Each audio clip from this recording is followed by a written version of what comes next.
Di tengah kota Spanyol yang tenang, sebuah kejadian yang mengejutkan dunia terjadi. Sebuah debat sengit antara seorang pendeta dan seorang ustazah, yang dimulai dengan penghinaan terhadap kitab suci Al-Quran, berakhir dengan sebuah perubahan besar yang tak terduga. Bagaimana seorang pendeta yang merobek Al-Quran bisa berbalik menjadi seorang mu'alaf? Temukan kisahnya yang penuh kejutan dan pembelajaran hidup ini. Simak cerita ini hingga akhir, dan semoga yang subscribe dilancarkan rezekinya. Di sebuah kota kecil yang damai di ujung selatan Spanyol, terletak sebuah desa bernama Granada. Kota itu dikenal dengan sejarah panjang peradaban Islam dan gereja-gereja megah peninggalan masa lalu. Di sanalah Nurul, seorang ustazah muda dari Indonesia, sedang berada dalam kunjungan akhir pekan setelah mengikuti seminar tentang toleransi antarumat beragama di Madrid. Udara sore itu hangat, matahari mulai tenggelam, melukis langit dengan gradasi jingga dan ungu. Langkah-langkahnya membawa ia melewati jalanan beraspal sempit yang dihiasi batu-batu kuno, sambil menikmati arsitektur khas Eropa yang masih mempertahankan nuansa abad pertengahan. Dalam hati, ia merasa haru karena bisa berkunjung ke tanah yang dulunya adalah pusat peradaban Islam Andalusia. Ia melewati sebuah gereja tua yang pintunya sedikit terbuka. Suara debat keras terdengar dari dalam. Penasaran, ia mendekat. Tapi ia tidak tahu bahwa apa yang akan ia saksikan hari itu akan menjadi titik balik hidup banyak orang. Dari celah pintu kayu besar yang terbuka, Nurul melihat sebuah ruangan luas dengan pilar-pilar tinggi dan lampu gantung emas yang redup. Di tengah ruangan, seorang pendeta berjas hitam berdiri dengan wajah merah padam. Ia sedang berbicara kepada sekelompok orang yang duduk diam di bangku gereja. Tiba-tiba suara kasar terdengar. Pendeta itu tertawa keras, lalu mengeluarkan sebuah buku dari tas di mejanya. Buku itu, Al-Quran. Nurul membelalakkan matanya ketika melihat pendeta itu merobek halaman demi halaman kitab suci umat Islam tersebut. Ini hanya buku dusta. Tidak ada Tuhan selain Yesus, katanya sambil melemparkan robekan-robekan kertas ke lantai. Jemaat terdiam, beberapa tampak gelisah, tapi tak ada yang berani bersuara. Nurul merasa dadanya sesak, hatinya hancur. Ia ingin berteriak marah, tapi ia ingat pesan gurunya. Saat engkau marah, tarik napas panjang. Sabar adalah senjata iman. Ia menutup matanya sejenak, lalu menguatkan diri. Perlahan, ia masuk ke dalam gereja. Langkah kaki Nurul menggema pelan. Di lantai marmer dingin gereja itu, semua mata langsung tertuju padanya. Wanita berkerudung putih ini berdiri tegak, meskipun air mata hampir saja jatuh dari matanya. Pendeta itu tersenyum sinis. Siapa kamu? Apa urusanmu di sini? Tanyanya dengan nada mengejek. Nurul menjawab dengan suara lembut namun tegas. Saya hanya ingin menyampaikan kebenaran, dan saya heran bagaimana seseorang yang mengaku pembawa firman Tuhan bisa melakukan penghinaan seperti ini. Pendeta itu tertawa keras. Kebenaran? Baiklah. Kalau kamu begitu yakin, jawab pertanyaanku. Kalau tidak, jangan sok suci di tempat kami. Ia menantang Nurul untuk menjawab 3 pertanyaan sulit tentang Allah, Al-Quran dan Nabi Muhammad SAW. Jemaat mulai riuh. Beberapa mulai merekam kejadian ini dengan ponsel mereka. Nurul menarik napas dalam-dalam. Ini bukan soal menang atau kalah. Ini soal harga diri agama, martabat umat, dan kebenaran yang harus dijaga. Ia siap. Pendeta itu maju selangkah menatap Nurul tajam. Lalu ia melontarkan pertanyaannya satu persatu.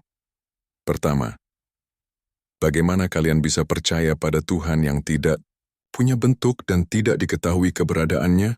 Itu hanya khayalan belaka. Kedua, mengapa Al-Quran diturunkan dalam bahasa Arab? Bukankah itu membatasi makna bagi bangsa lain? Ketiga, apakah kalian benar-benar percaya bahwa Nabi Muhammad itu manusia biasa?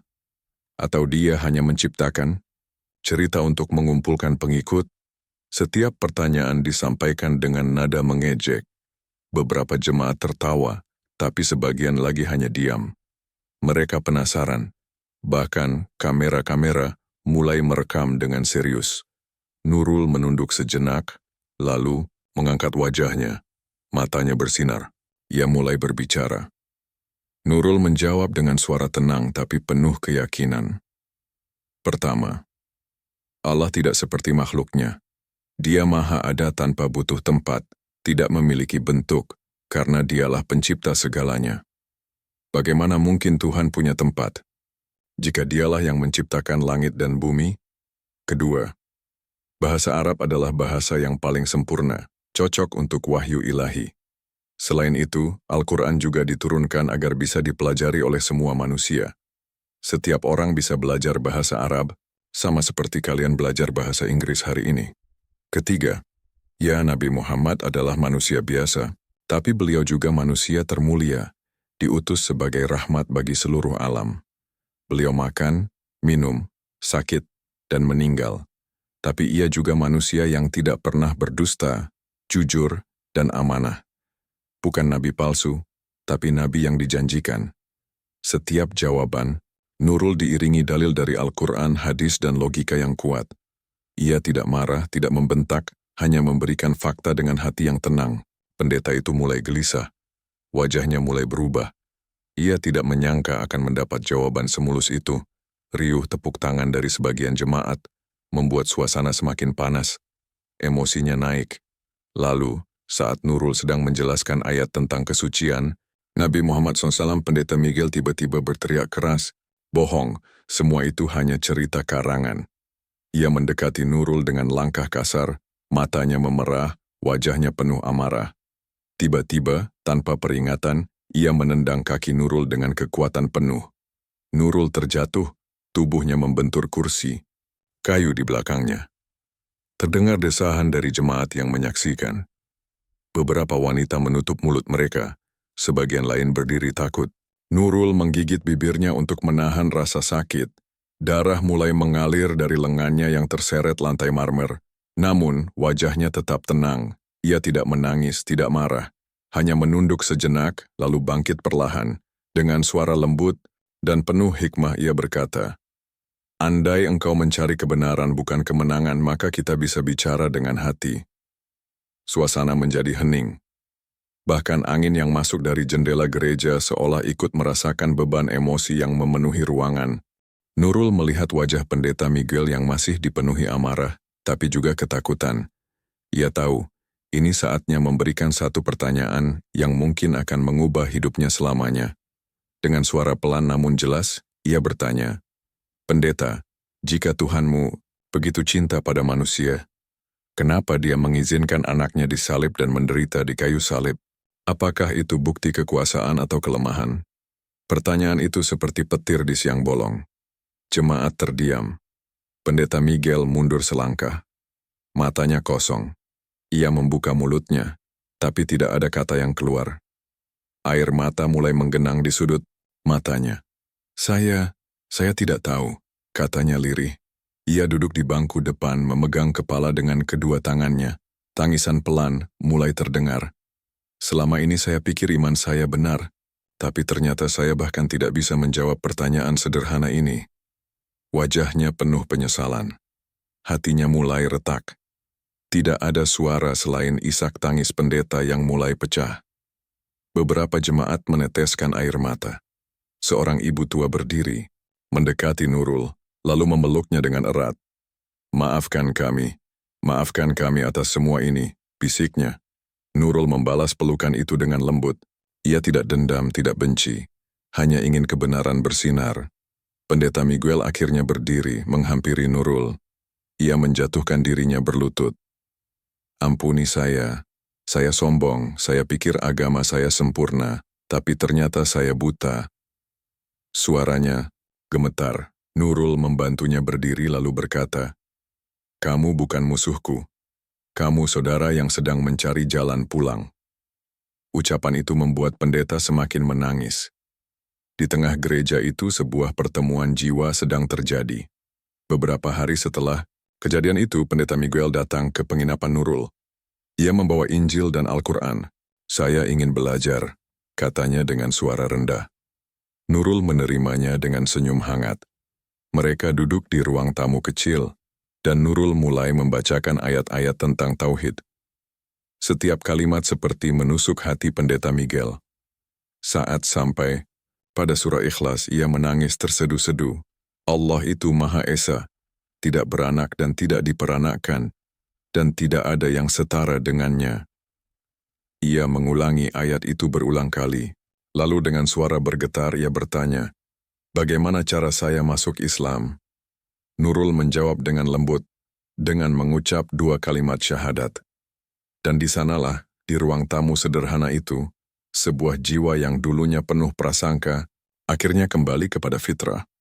Di bawah sinar mentari pagi Granada, Nurul membantu pendeta Miguel membersihkan badannya. Ia mengenalkan tata cara wudhu, sholat, dan makna iman.